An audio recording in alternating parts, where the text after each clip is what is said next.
सतगुरु की प्यारी साध संगत जी, राधा स्वामी जी, क्या आपने कभी मन ही मन ये विचार किया है कि जब मनुष्य के जीवन के सारे रास्ते बंद हो जाते हैं, जब चारों ओर अंधकार ही अंधकार छा जाता है, जब आशा की किरणें अंतिम किरणें में भी बुझती हुई प्रतीत होती हैं, तब परमात्मा का द्वार कैसे खुलता है।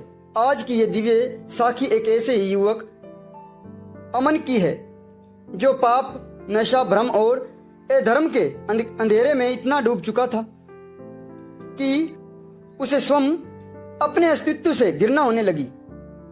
परंतु जब सतगुरु की दया मेहर उस पर बरसी तो न केवल उसका जीवन बदल गया, बल्कि वे स्वयं एक ऐसे जीवित मिसाल बन गया जिसे देखकर लोग ईश्वर की कृपा पर विश्वास करने लगे। ये कथा केवल एक व्यक्ति की नहीं, बल्कि उस सत्य की है जो बताते हैं कि सतगुरु अपने किसी भी बच्चे को कभी अकेला नहीं छोड़ता, चाहे उनकी परीक्षा कितनी ही कठिन क्यों ना हो। एक समय की बात है, सतगुरु महाराज जी अपने प्रिय प्रेमी और प्रेममयी वाणी से संगत को सत्संग सुना रहा था। उस दिन संगत इतनी अधिक थी कि चारों ओर सिर ही सिर दिखा दे रहे थे। वातावरण में शांति थी, पर भीतर एक अदृश्य कंपन, जैसे हर आत्मा उस अमृतवाणी को अपने हृदय में समेट लेना चाहती हो। उसी भीड़ में एक युवक बैठा था, अमन। अमन का जीवन उस समय पूर्णतः अंधकार में डूबा हुआ था। नशे ने उसे शरीर और बुद्धि दोनों को जकड़ रखा था। गलत संगत ने उसे सत्य के मार्ग पर जाने से भटका दिया। उसके अपने उससे दूर हो चुके थे, रिश्ता टूट चुका था और वह भीतर से इतना अकेला हो गया था कि उसे लगता था जैसे उसका अस्तित्व ही खत्म हो गया हो, व्यर्थ हो गया हो। संगत जी, सत्संग चल रहा था, पर अमन की आंखों में आंसू भरे थे। भीतर से एक तड़प उठी, अगर सच में कोई परमात्मा की शक्ति है, अगर सच में कोई सतगुरु है, तो क्या वह मेरे जैसे पापी को भी अपनाएगा। उसी क्षण सत्संग में महाराज जी की मुख से वचन निकला, मालिक की दया सब पर समान होती है।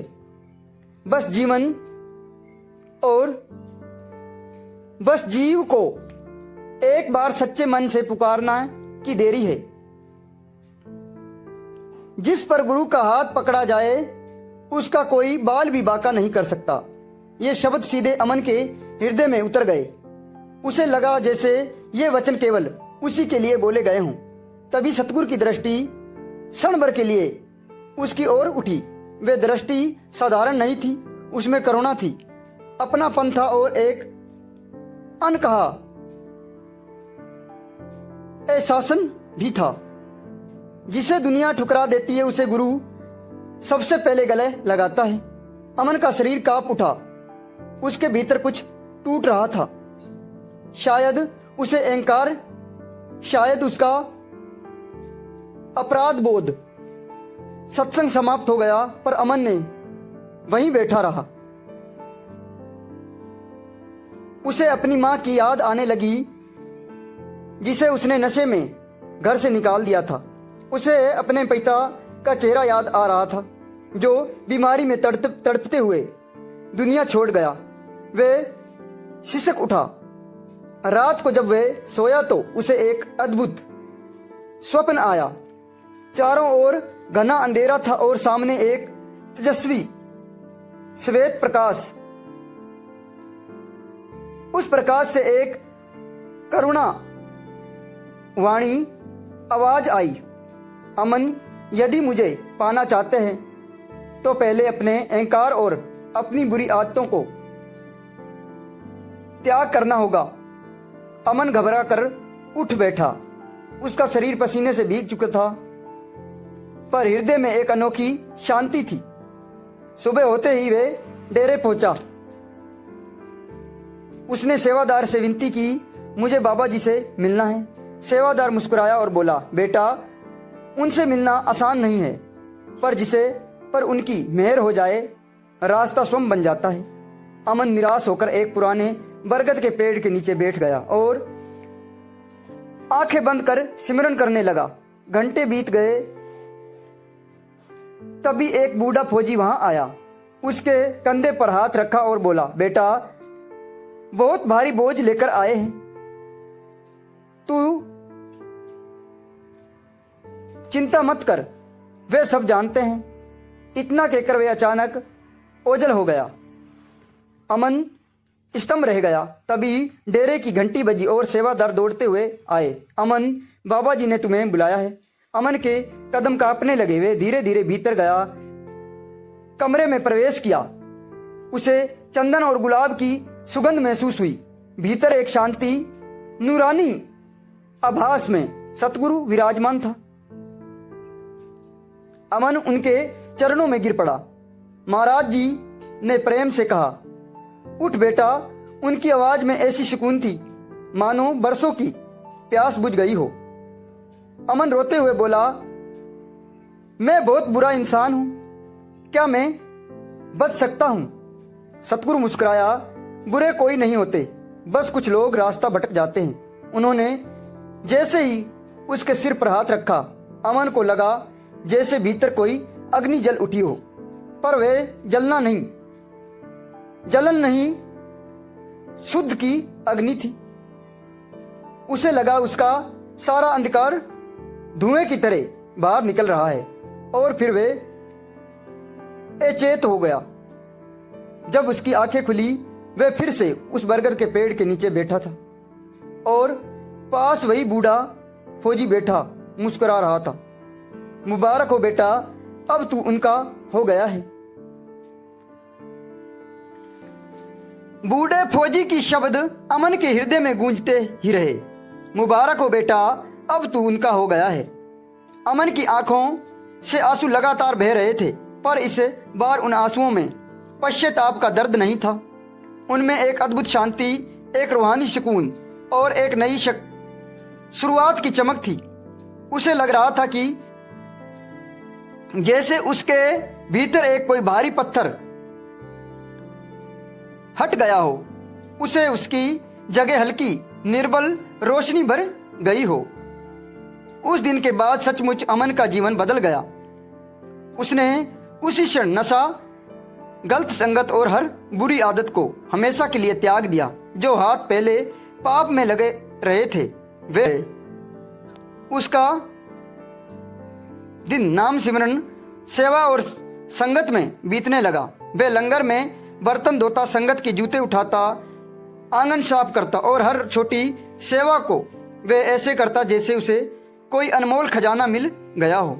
लोग उसकी इस अद्भुत परिवर्तन को देखकर आश्चर्यचकित थे। जो युवक कभी गलतियों में भटका था, आज वही झुके सिर से और शांत चेहरे से के साथ सेवा में लीन रहता है। उसके चेहरे पर धीरे धीरे एक ऐसी दिव्य आभास उतरने लगा जैसे शब्दों में बयान करना कठिन था। परंतु कहा जाता है, जब कोई जीव सच्चे मार्ग पर चल पड़ता है, तब परीक्षा भी उसे अनुपात में बांटती है।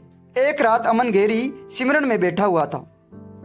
वातावरण पूर्ण शांत था। तभी अचानक उसका मोबाइल बजा। दूसरी ओर से एक घबराई हुई आवाज आई, तेरी माँ अस्पताल में है, अगर अभी नहीं आया तो शायद आखिरी बार ही देख पाओगे। अमन के हाथ कांप गए।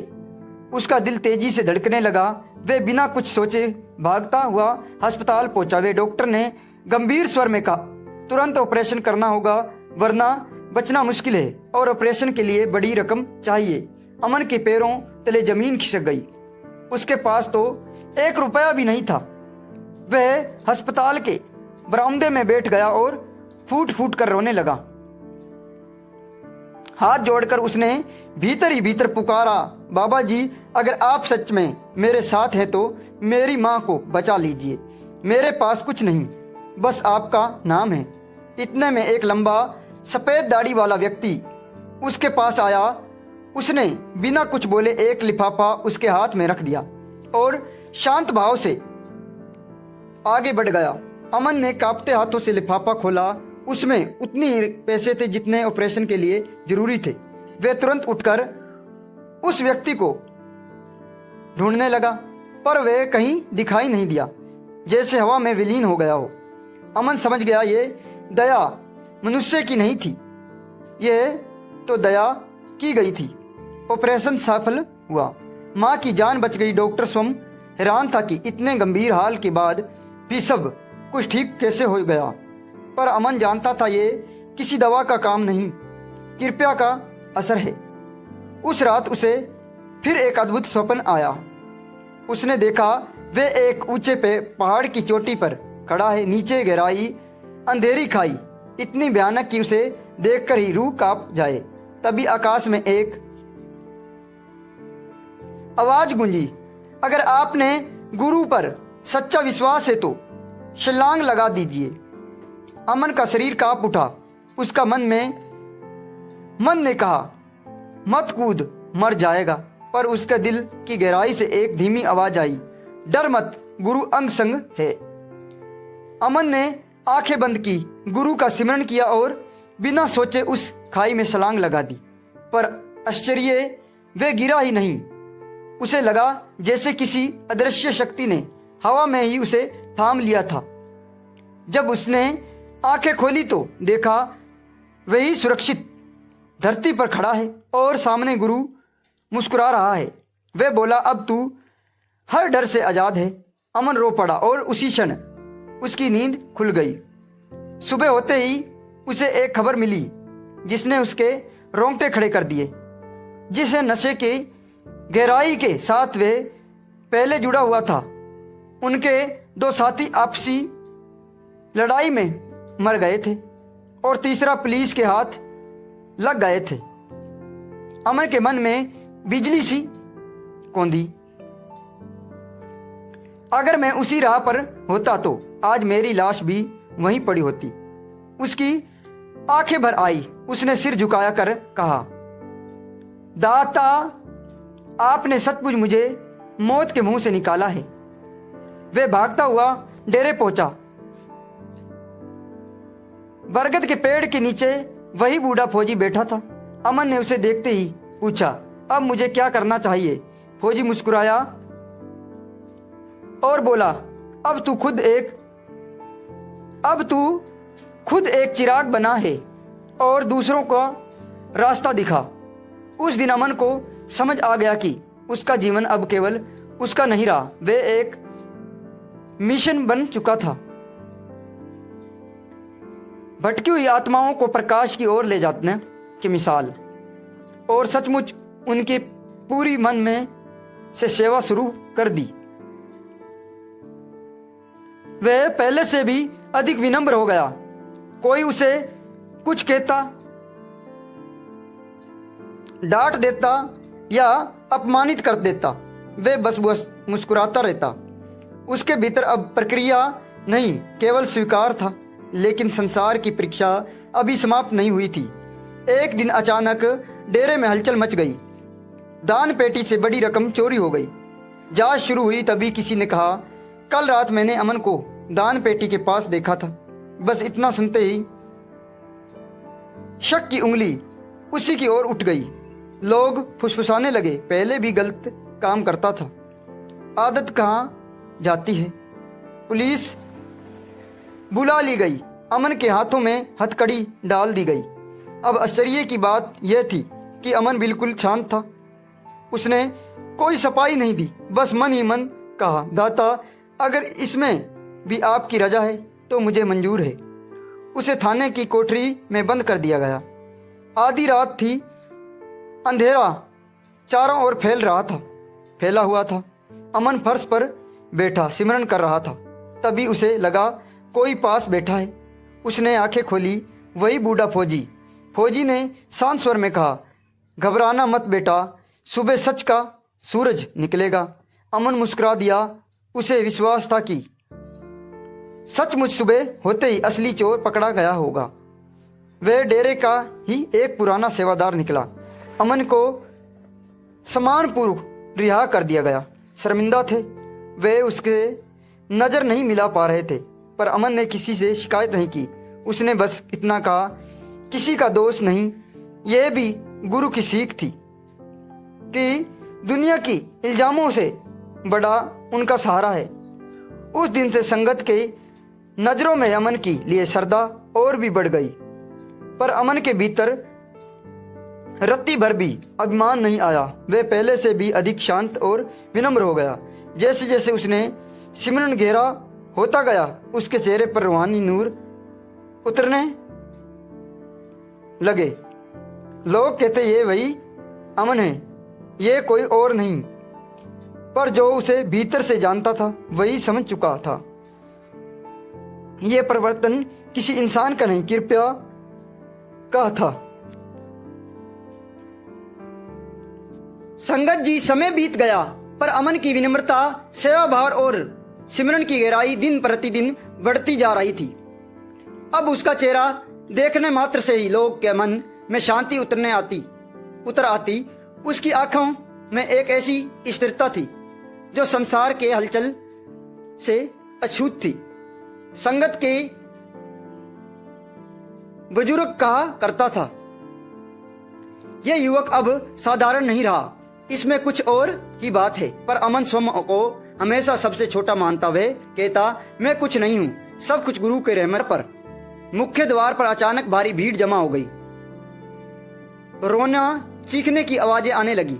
अमन दौड़कर बाहर आया। उसने देखा एक माँ अपने लगभग 10 वर्ष के बेटे को गोद में लिए बिलख रही थी, रो रही थी। बच्चे का चेहरा पीला पड़ चुका था, सांसें धीमी थी और शरीर बिल्कुल निर्जीव सा लग रहा था। लोगों ने बताया, बच्चे को भयानक बीमारी है। बड़े बड़े डॉक्टर जवाब दे चुके हैं। उन्होंने साफ कह दिया, अब कुछ नहीं हो सकता, बस 3 महीने का समय है। माँ फूट फूट कर रोती हुई कह रही थी, अगर आज गुरु की कुछ नहीं किया तो मेरा बच्चा चला जाएगा। कोई तो बचा लो मेरे लाल को। उसकी चीख सुनकर पत्थर दिल भी पिघल जाता है। अमन के हृदय और दया से भर गया। वे धीरे से उसे माँ के पास गया और बहुत कोमल स्वर में बोला, माँ मैं तो कुछ भी नहीं हूं, जो करता है वही करता है, पर विश्वास रखो। उसने बच्चों को अपनी गोद में लिया और उसे लेकर उसी पुरानी बरगद के पेड़ के नीचे बैठ गया, वही स्थान जहां उसकी अपनी जिंदगी बदली थी। अमन ने आंखें बंद की और सिमरन में डूब गया। धीरे धीरे उसका शरीर कांपने लगा, माथे पर पसीना आ गया। ऐसे प्रतीत हो रहा था मानो वे बच्चे का दर्द अपने भीतर खींच रहा हो। संगत सांस रोककर यह दृश्य देख रही थी। अचानक बच्चे की उंगली हिली, फिर उसके पलकों में हलचल हुई और कुछ ही क्षण बाद उसे भीड़ में हलचल मच गई। बच्चे ने धीमी स्वर में कहा, माँ देखो, सफेद कपड़े वाला बाबा आया है। उन्होंने मेरी सिर पर हाथ रखा है, मुझे बहुत अच्छा लग रहा है। इतना कहकर वह फिर गहरी नींद में सो गया। संगत स्तंभ रह गई। माँ की आंसू रुकी नहीं रही थी, पर अब उनमें दर्द नहीं, विश्वास और कृतज्ञता थी। बच्चों को तुरंत अस्पताल ले जाया गया। नई जांच हुई, रिपोर्ट आई और डॉक्टर हैरान रह गया। जैसे बीमारी ने 3 महीने की मोहलत दी थी, उसका नामो निशान मिट गया। डॉक्टर बार बार रिपोर्ट देख रहा था, कोई समझ नहीं पा रहा था यह कैसे संभव हुआ। पर संगत समझ चुकी थी। डेरा जय जयकारों से गूंज उठा। हर कोई अमन को ढूंढने लगा, पर वह भीड़ से दूर एक कोने में बैठा हुआ था। कोई उसके पास गया और बोला, तूने चमत्कार कर दिया। अमन ने सिर झुका लिया, मैंने कुछ नहीं किया, यह सब दया है, यह सब मालिक की दया है। उस रात अमन को फिर एक स्वप्न आया। वे दिव्य प्रकाश, वही करुणा भरी आवाज, अमन बेटा अब तेरा काम पूरा हुआ। सुबह जब सूरज की पहली किरणें बरगद के पेड़ पर पड़ेंगी, लोग रोज की तरह वहां पहुंचेंगे, पर आज अमन वहां नहीं होता, वे गायब हो चुका था। बस जमीन पर एक छोटी सी चिट्ठी पड़ी थी। उस पर लिखा था, मिल जाए वे फिर दुनिया के शोर में नहीं रहता। पूरा डेरा स्तंभ रह गया, आश्चर्यचकित रह गया। किसी को समझ नहीं आया वे कहां गया। कोई कहता वे पहाड़ों में तप करने चला गया, कोई कहता वे संसार छोड़ चुका था। पर वे बूढ़ा फौजी हर बार मुस्कुरा देता और बस एक ही वाक्य कहता, जो गुरु के चरणों में समा जाता है वे कभी खोता नहीं। दिन बीत गए पर अमन की यादें संगत के दिलों से नहीं गई। लोग अक्सर उसे बरगद के पेड़ के नीचे बैठा जाते जहां वे सेवा करता था। वहां बैठते ही उन्हें एक अनोखी शांति महसूस होती, जैसे अभी भी कोई अदृश्य उपस्थित वहां मौजूद हो। एक रात नेहा नाम की एक युवती जो अक्सर अमन से प्रेरणा ली करती थी, साईं तो उस एक अद्भुत स्वप्न आया है। उसने देखा चारों ओर दिव्य प्रकाश फैला हुआ है, उसे प्रकाश के बीच अमन खड़ा है। वे सफेद नूरानी वस्त्रों में था और उसके पीछे करोड़ों सूर्यों जैसी तेज चमक रही थी। नेहा ने कांपते स्वर में पूछा, अमन तुम चले गए हो क्या? अमन मुस्कुराया, मैं कहीं नहीं हूं, मैं कहीं नहीं गया, मैं तो हमेशा सेवा में हूं। नेहा की आंखें खुल गई, उसका हृदय तेज धड़क रहा था। सुबह होते ही डेरे में खबर आई, एक दूर गांव में भयंकर बीमारी फैल गई, लोग मर गए। डॉक्टर भी जाने से डर रहे थे, पर गांव वाले कह रहे थे। रात को एक सफेद कपड़ों वाला युवक आता है, बीमारों के सहारे बिठाता है, यानी सिरहाने बिठाता है, और सुबह होते होते मरीज ठीक हो जाता है। जब गांव वाले ने ये उसे पूछा, तुम कौन हो, तो उसने बस इतना कहा, मैं कोई नहीं, मैं तो बस आदेश हूं। यह सुनकर नेहा की आंखें से आंसू बहने लगे। उसे समझ आ गया, अमन अब शरीर नहीं सेवा बन चुका है। अब वे व्यक्ति नहीं, एक चेतना है। उसी शाम संगत महाराज जी ने फरमाया, जब शिष्य के भीतर से उसका में मिट जाता है, अहंकार मिट जाता है, तब वे स्वयं संदेश बन जाता है। संगत स्तंभ होकर सुनती रही। कुछ के मन में प्रश्न उठा, क्या अमन अभी भी लौटेगा? संगत जी सत्संग समाप्त होने के बाद वही बूढ़ा फौजी बाहर बैठा था। नेहा ने जाकर पूछा, क्या वे कभी वापस आएगा? फौजी ने प्रेम से उत्तर दिया, वे हर उस दिल में लौटेगा जहां सच्चा नाम होगा। उसके शब्द हवा में गूंजते रहे और नेहा को लगा जैसे किसी ने उसके भीतर एक दीपक जला दिया हो। फौजी के शब्द नेहा के हृदय में गूंजते रहे। वे हर उस दिल में लौटी गई जहां सच्चा नाम होगा। उस दिन के बाद संगत के भीतर कुछ बदल गया। पहले लोग अमन को खोजते थे, अब वे अपने भीतर झांकने लगे। पहले वे चमत्कार को देखना चाहते थे, अब वे चमत्कार बनाना चाहते थे। अब वे चमत्कार बनना चाहते थे। बरगद का वे पेड़ अब केवल एक पेड़ नहीं रहा, वे संगत के लिए एक जीवित स्मृति बन गया। एक ऐसा स्थान जहां बैठते ही मन शांत हो जाता है, विचार स्थिर हो जाते हैं और भीतर नाम की ध्वनि स्वयं गूंजने लगती है। रातें बीतती रही, दिन गुजरते रहे, पर उसे बूढ़े फौजी की रहस्यमयी उपस्थिति अभी भी लोगों को चकित करती रही। वे अक्सर उसी पेड़ के नीचे बैठा मिलता, हाथ में माला, आंखें बंद, चेहरा शांत। कई बार लोग उसके पास बैठते, उससे कुछ पूछते, पर वह केवल मुस्कुरा देता। उसका मुस्कान में एक ऐसी रहस्य थी जिसे शब्दों में बांधा नहीं जा सकता। एक रात की बात है, डेरा पूरी तरह शांत था, चारों ओर सन्नाटा फैला हुआ था। केवल दूर कहीं से आती हवा की हल्की सरसराहट और कभी कभी मंदिर की घंटियां की धीमी प्रतिध्वनि वातावरण में गूंज रही थी। आकाश में तारे टिमटिमा रहे थे, मानो किसी अदृश्य सत्य की धीरे चल रही थी। अचानक माला की मनकों पर धीरे धीरे चल रही थी। अचानक उसकी माला रुक गई। उसने धीरे से आंखें खोली और उसी क्षण उसके सामने एक अद्भुत प्रकाश फैल गया। वे प्रकाश साधारण नहीं था। वे प्रकाश साधारण नहीं था। उसमें न तेज की चुभन थी, न चमक की कठोरता। वह तो ऐसे प्रकाश था जो आंखों से ज्यादा हृदय को रोशनी करता है। उस प्रकाश के बीच एक दिव्य करुणामयी आकृति प्रकट हुई। फौजी के शरीर कांप उठा। वह तुरंत उठकर उनके चरणों में गिर पड़ा और भाव विभोर होकर बोला, बाबा जी। उनकी मुस्कान में असीम करुणा थी। उन्होंने प्रेम से कहा, फौजी अब समय आ गया है। फौजी ने सिर उठाया। उसकी आंखों में आश्चर्य था।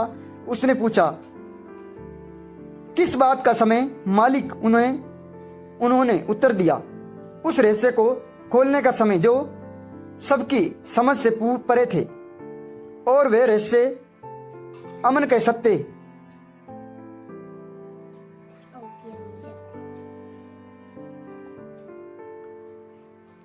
अमन का सत्य। फौजी की सांस थम गई। उसका हृदय तेज धड़कने लगा।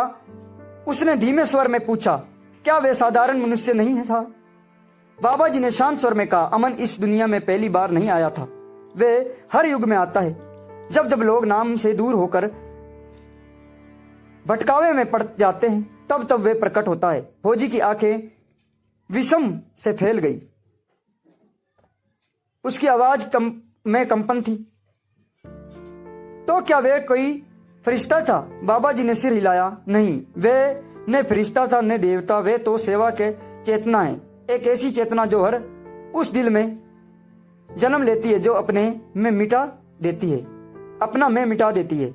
कुछ क्षण के लिए चारों ओर मौन छा गया। फिर बाबा जी ने आगे कहा, लोग अक्सर चमत्कार ढूंढते हैं। वे चाहते हैं कि बीमारियां ठीक हो जाएं, दुख मिट जाए, समस्या खत्म हो जाए। पर असली चमत्कार यही नहीं है। असली चमत्कार तब होता है जब एक पत्थर दिल इंसान मालिक की याद में रोने लगा, जब एक पापी का हृदय पश्चाताप में पिघल जाए, जब एक भटका हुआ जीव सत्य के मार्ग पर लौट आए। फौजी की आंखों से आंसू बहने लगे। उसे महसूस हुआ जो हर शब्द उसके भीतर उतर रहा था। बाबा जी बोला, अमन का उद्देश्य लोगों को ठीक करना नहीं था। उसका असली काम था बुझे हुए दिलों में नाम के लो जलाना। वे लोगों को यह याद दिलाने आया था कि सच्चा मार्ग बाहर नहीं भीतर है। इतना कहकर उन्होंने अपने हाथ फौजी के माथे पर रखे। क्षण भर में फौजी को लगा जैसे उसके सामने पूरा प्रकाश खुल गया हो। उसने एक अद्भुत दृश्य देखा। लाखों लोग अंधेरी राहों पर भटक रहे थे। हर किसी के हाथ में एक छोटी दीपक था, पर वे उसे पहचान नहीं पा रहे थे। तभी बाबा जी की आवाज गूंजी, ये दीपक नाम है। जो मुझे बाहर ढूंढेगा वह थक जाएगा, पर जो मुझे अपने भीतर पा लेगा वह स्वयं प्रकाश बन जाएगा, वही अमन बन जाएगा। फौजी की रूह कांप उठी। उसने सिर झुका दिया। धीरे धीरे वे दिव्य प्रकाश विलीन होने लगा और कुछ ही क्षणों में वे फिर वही शांत रात हो गई। पर अब फौजी पहले जैसा नहीं था। सुबह जब सूरज उगा तो उसका चेहरा पर एक नई चमक थी। वे डेरे के बीचों बीच खड़ा हुआ और ऊंची आवाज में बोला, आज से कोई भी अमन को बाहर नहीं ढूंढेगा। आज से हर किसी को खुद अमन बनना होगा। उसके शब्द सुनकर सत्संग के हृदय में जैसे बिजली कौंध गई। उस दिन से डेरे में एक नई परंपरा शुरू हुई।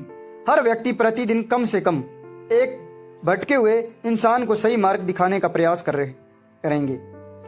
कोई दुखी को